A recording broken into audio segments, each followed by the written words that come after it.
मला ती ॲडमिशन मिळाली. आजही मला मिक्सर रिपेअर करता येतो, रेडिओ रिपेअर करता येतो, मला रेडिओ तयार करता येतो किंवा गोष्टी तयार करता येतात. आणि ते मी करत राहिलो. आणि माझ्या मते रुपारेल कॉलेज हे सगळ्यात मोठं आहे. म्हणजे जेवढं माझ्या आईवडिलांचं श्रेय आहे किंवा बायकोचं श्रेय आहे तेवढंच कॉलेजचं श्रेय आहे. कारण इतके कॉलेजचे मित्र मिळाले. तुम्हाला तर तुमच्या समोरच झालेलं आहे सगळं.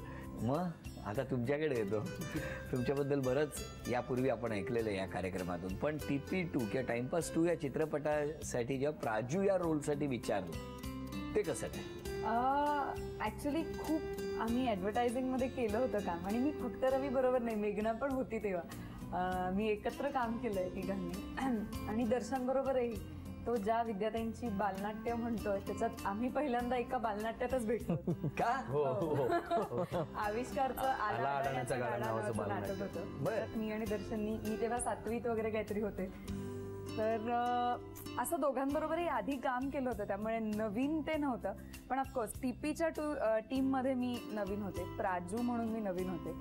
आणि मला फार मजा आली हे सगळं करताना. कारण एक वेगळा अनुभव होता, वेगळ्या प्रकारची फिल्म होती. ह्या पद्धतीचा सिनेमा आधी केलेला नव्हता जो इतक्या सगळ्या मोठ्या अमाऊंट ऑफ लोकांपर्यंत पोहोचेल. प्रत्येकाला असं हवं असतं की मला सगळीकडनं लोकांनी अप्रिशिएट करू देत का, मला ती शाबासकी मिळू देत. आणि मला वाटतं की ते प्रेम मला TP2 मधनं नक्की मिळेल. आणि for that I am very thankful. किती छान.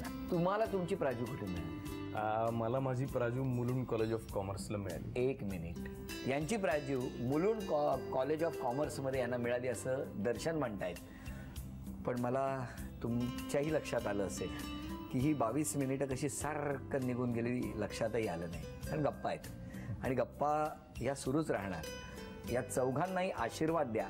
कॅमेऱ्यावरती काम करणारे म्हणजे कॅमेरा समोरचे आणि टाइमपास 2च्या यशासाठी धडपडणारे त्या पडद्यामागच्या सगळ्या कलाकारांसाठी सुद्धा आशीर्वाद मागतो.